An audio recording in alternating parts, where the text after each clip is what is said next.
Hey fam, welcome back.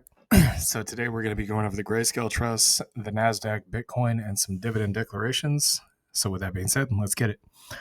All right, so we're also actually going to go over some buys as well. So quick note on Bitcoin, I believe it's called the crypto. I think it's called the Crypto White House Summit. I'll have to double check on this, but apparently Trump and the White House are supposed to have some kind of summit with big leaders in crypto today, and that's supposed to be very bullish and all that stuff. I believe he also signed an executive order on the crypto strategic reserve, which includes Bitcoin, Ethereum, XRP, and a couple other tokens. So it should be quite interesting to see what Bitcoin does in the coming days. From a technical perspective, this still actually looks quite bearish. I'm going to be honest. We have these long wicks to the downside, but the fact that these candles are making lower lows is not convincing to me. So we'll just have to wait and see how this week closes. As of right now, it's not. I mean, it's looking better than it did, but I'm still kind of the mindset that if this thing does not close well above this 88,000 level, we could very well be heading down to 77,000. I mean, technically speaking, look, the charts don't lie. Usually these formations play out just like this, but we'll have to wait and see. I mean, these are some pretty long wicks. The candles are red, which is not great, so we'll see. All right, so next thing here, I wanted to, and again, we haven't covered the macro yet. We're going to get to that this weekend, but I did want to cover the Nasdaq here real quick, and I could go over the S&P too, but I mean, it's not really that big of a deal. I mean, they're not exactly the same index, but as you guys know, the Nasdaq is, they have similar holdings, and the Nasdaq's more volatile. So Nasdaq, as of peak to trough here, down roughly about 12%. Okay, and we're at major structure on the Nasdaq. Also currently hitting major structure on the S&P. If I can get this to line up the way I want it to, you can see how these candles line up here on the bottom for support. Nice big long wick to the downside. That's very bullish, although there's a big fat red candle. If it closes like that, which it looks like it's going to, that's not great. I'll just be honest with y'all. That does not that does not spell moonshots in my mind. I've been trading for a very long time, and even though we are holding the support here, unless we get a bounce immediately and we get a big fat green candle next week, I would be very hesitant to say that we could see.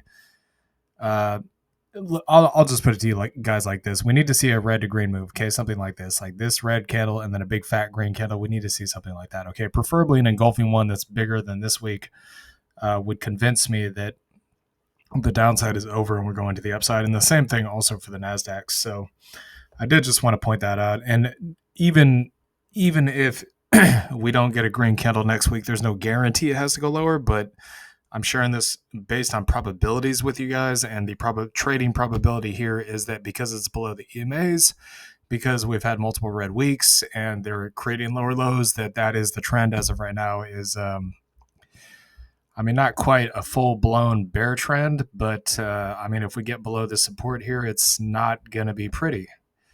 The next level is all the way down here at 5,400 for major structure, maybe as high as 5,600, but that's still quite a drop, right? And the Nasdaq, I mean, the next level on the Nasdaq would be all the way down here at a minimum of 18,500. That is a huge drop from the current level. I'm not saying this is going to happen, but like I said, we trade in pretty much every market under the sun, and yeah, it just doesn't look pretty. So anyways, let's go ahead and pop on the grayscale trust real quick. We're actually going to cover these last. I'm aware that we haven't been covering these lately. I do apologize. Been very busy. Life happens. So anyways, let's go ahead and get into this. So we got the Soxel TSL puts. Those are about to expire. However they expire, we're probably going to get assigned on TSLL, which we actually want. We do want to get assigned on Soxel too, but we'll see how that goes by the end of the trading session. Options usually closes about 30 minutes before the stock market. So the thing that I want to point out here in terms of the buys is the thing that we have been buying this week. We capped our AIPI. We're pretty much done at this point with buying it. We could buy more. So we kind of had this thought process that, half of the country in the United States uses Apple cell phones. So we wanted to pick up some Apple. We were actually taking a look at the AAPW with Roundhill, but we went back through the holdings of some of these positions and we realized that FEPI and AIPI actually have Apple in them. So there's no need for us to buy something like a single stock exposure like AAPW or something like that, although that's an option. So anyways, we've capped that off. And then as of recently, we've been buying GPIC. We've told you guys about this on X, but here's the actual holdings. So this, in my opinion, I think this is a great long-term hold. It's done very, very well over the last couple of years. Keep in mind, the last couple of years have been a bull market. But you can see from trough to peak, it was up over 30%, and that does not include the ever-increasing dividends, or presumably ever-increasing dividends over time. Regardless, I mean, from the time it started to the current date, it is still an increase in dividends. So that's a double win, in my opinion, for dividend investing. So this thing has been getting slammed along with the markets for like the last 3 months. I mean, it's down. Last 3 months, it's down 7%. Year to date, down 6%. Even on the 1 year chart, it went from being up 10% to being only up 0.39%. So it's extremely discounted. We went ahead and bought some.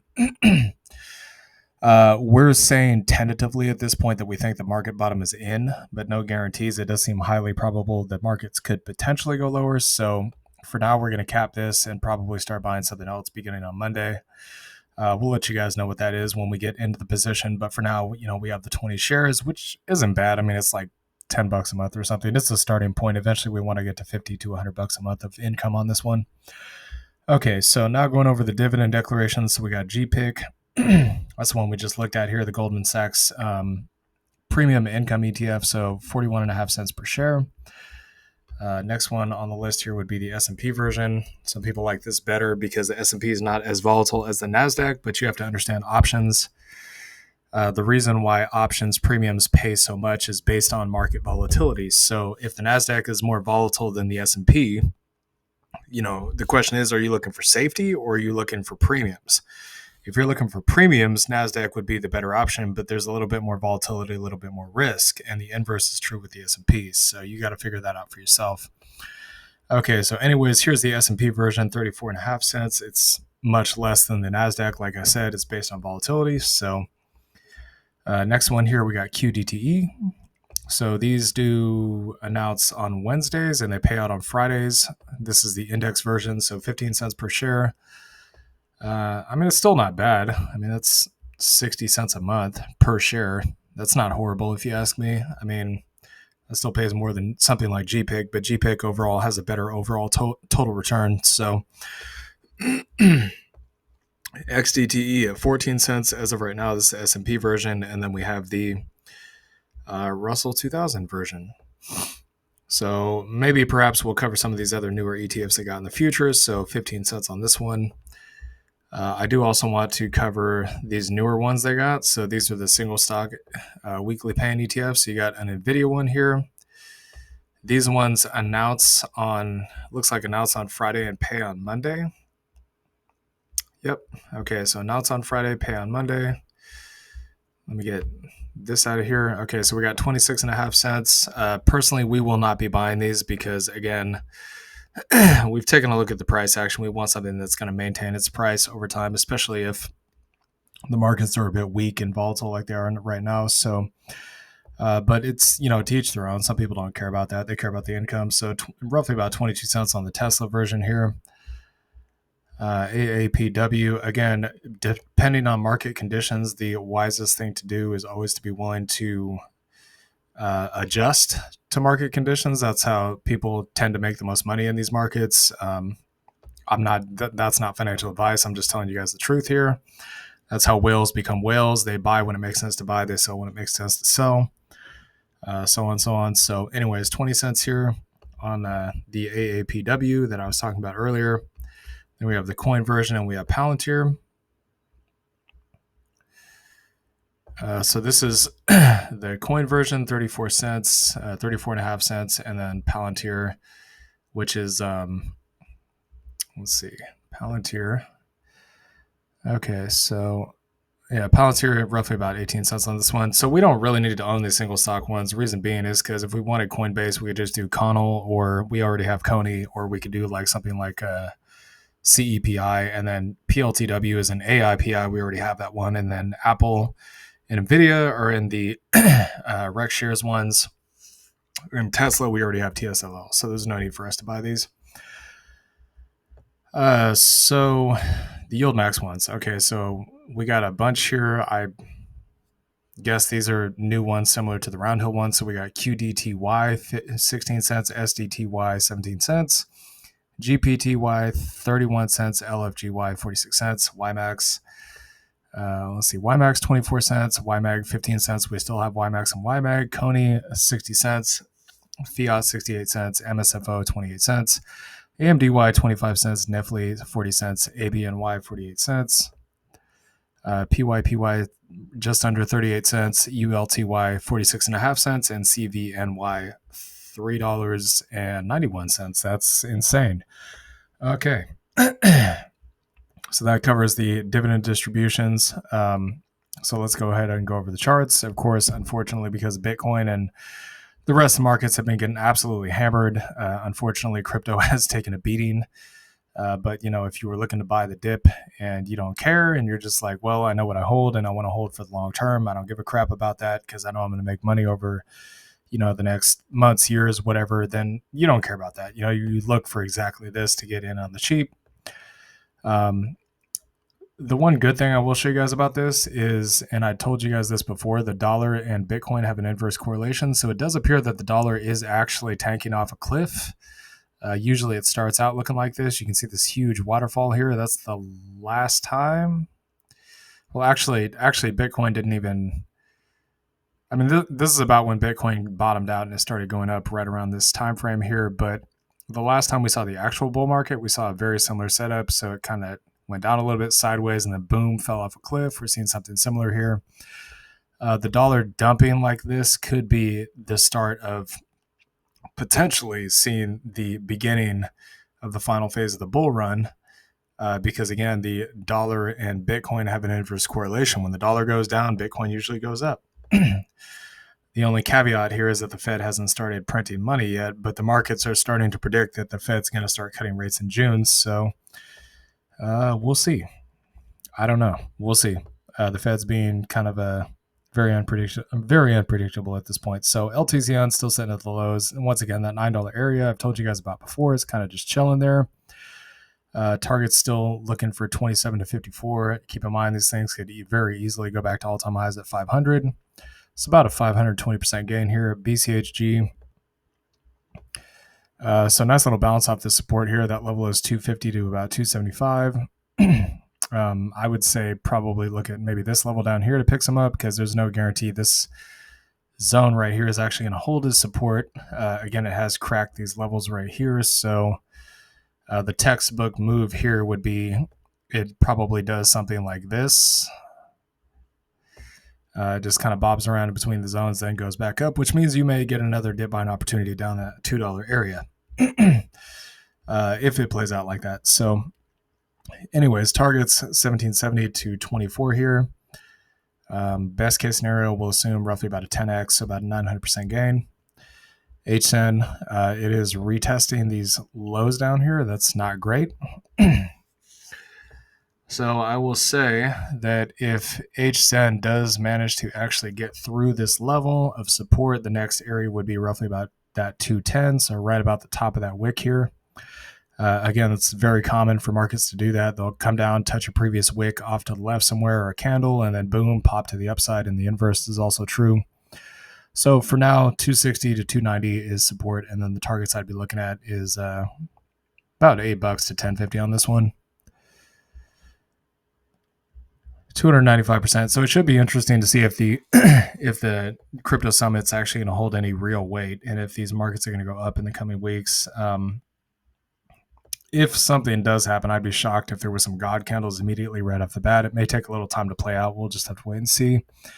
I think that Trump and his admin are still trying to get the economy to a place where the Fed will be encouraged to cut rates. Again, I don't know what the end game is here. I'm just assuming.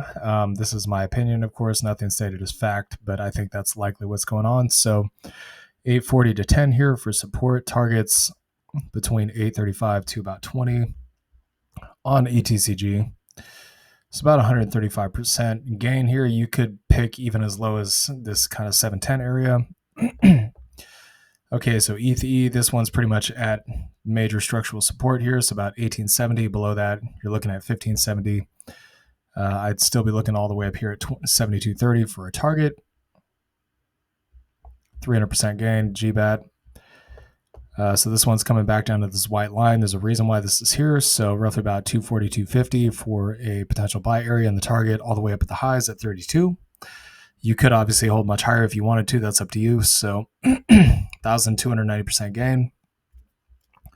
FILG, so pretty much right around these wick lows. So you got a wick low here, right around that 2050. If it doesn't hold that, then maybe look for this area down here at about $12. I'd be a little bit hard found to think it's actually going to go that low at this point in the cycle, but we'll just have to wait and see. So 400 is still the target at the all-time highs for about a 20x move on this. 1,887% GLIV. Basically retesting resistance here. Again, that's a flip zone, so about 680 for the pick me up, and then the target all the way up at 80. 1,100%. G-Link, next one here. So pretty much right around this 26. Well, I'll actually just say somewhere between 24 to roughly about 30. Because these wicks are kind of all over the place. They're designed to take money out of the market before making the move in the opposite direction. I've already told you guys about this. So 220 would be the target here. Up at the highs, 785%. GSOL. Okay, wow. I didn't think it was going to go that low. Okay, so again, you know, in markets, you always got to be prepared for anything here. So next level here would be roughly about 1050. That's right around that swing high. Again, that could easily get hit and then just pop back to the upside. Targets, I'd still be looking for right around this kind of 80 to 115 area. Again, we don't know what the effect of the crypto summit's going to be, or if the Fed's just going to come out next month or in June or whatever and just say, yeah, we're just going to cut rates to zero. We don't know what's going to happen. Okay. 1,100%. GXLM. So I would say as of right now, maybe somewhere around 29. You see these kind of candle tops here at 29.30, right in that area. That could be a level.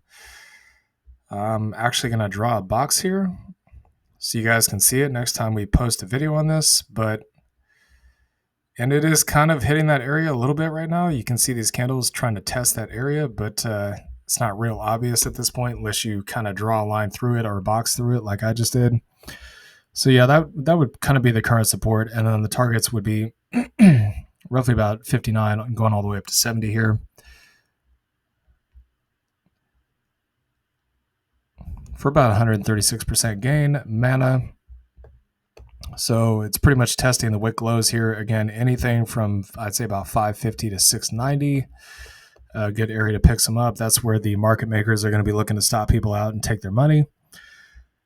So, you know, if you wanted to get in, that would be right around the area I mean, I can't tell you guys what to do, but theoretically, if I was going to get in, that's what I'd be looking for, because I'd say, okay, these guys are going to try to take other people's money. And shortly after that, they're probably going to reverse the move back to the upside. So since I'm not planning on making a trade, I'm just going to buy and hold here. Why don't I just pick up kind of right around the levels I know they're probably going to be hunting for liquidity? So that would be my mindset. So $70 here for the target. Maximum move here, about 1,215% gain. Zcash.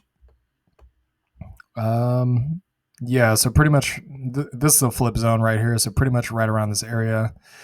250 to 290. Again, it could just wick down again and then reverse back up. I mean, it could happen at any point. So targets roughly about 810 to 1030 on this one for 315% gain. So the other thing I want you guys to keep in mind is crypto is very volatile. So it could easily, I mean, these markets could very easily reverse immediately back up to the upside on the right news and just start smashing to the moon. That could happen at any point in time.